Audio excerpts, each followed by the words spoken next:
Hi, it's Simply V. Kamusta? Kamusta ka na? Naghahanap ka pa rin ba? Hmm. O baka may nahanap na. Hindi mo nga lang alam kung siya na ba ang tamang tao para sa'yo. Langga, madali mo lang malalaman kapag nasa tamang tao ka na. Ang tamang tao, willing mag-compromise at willing gawin ang mga bagay na magpapasaya sa'yo. At alam mo, kapag nasa tamang tao ka na, walang stress. Maging observant ka. Totoo yan. Kapag naranasan mo na magkaroon ng relasyon noon at hindi naging successful at meron kang karelasyon ngayon, sa tingin mo medyo iba or the same sa dati,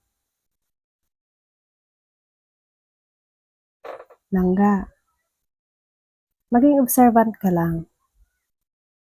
Alam mo, kapag nasa tamang tao ka, wala kang doubt na maiisip.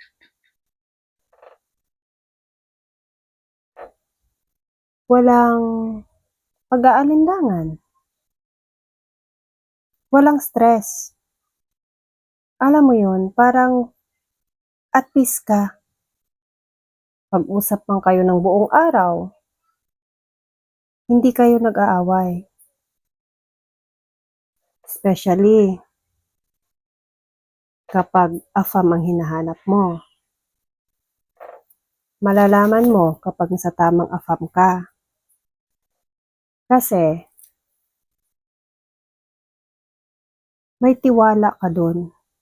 Mararamdaman mo yung tiwala. Hindi mo maiisip na ay may ginagawa siyang masama. Langga, kapag naiisip mo na may ginagawang masama ang partner mo, naku, maniwala ka sa instinct mo. Yan ang greatest gift sa atin ng Panginoon.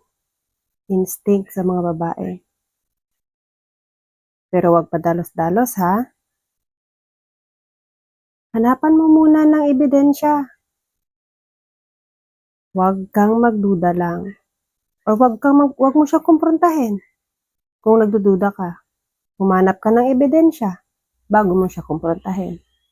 Kasi kung wala kang ebidensya, kumpronta ka lang ng kumpronta, mag-aaway lang kayo. Stress.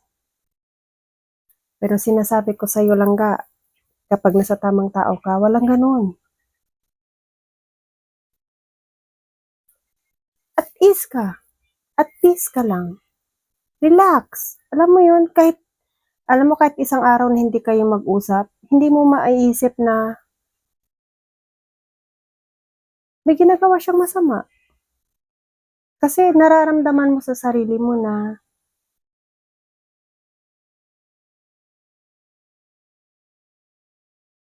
ikaw ang mahal niya. Diba?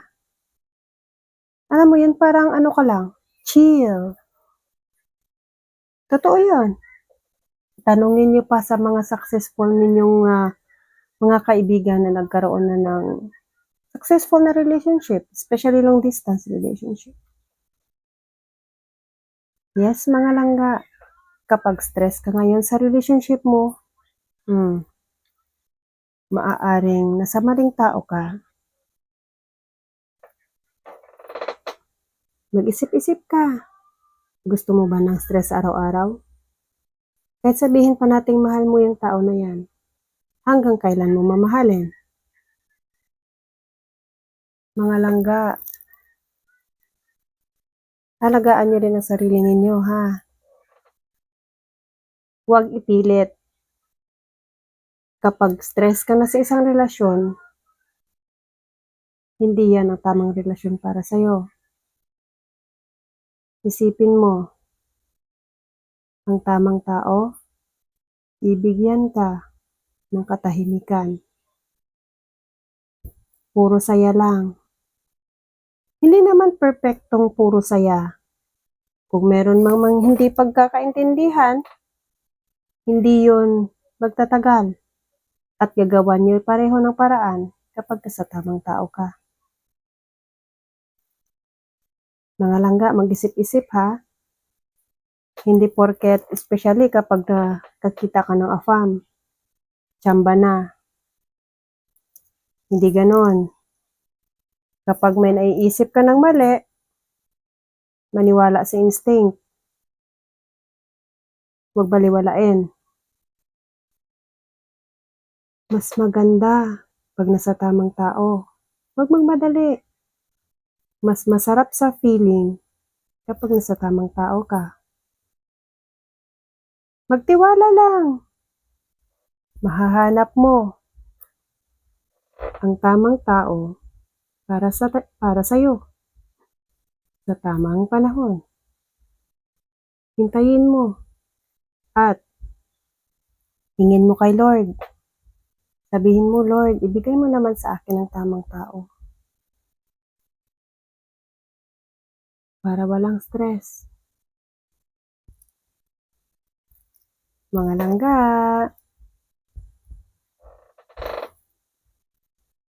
magiging maganda ka pa kapag nasa tamang tao ka.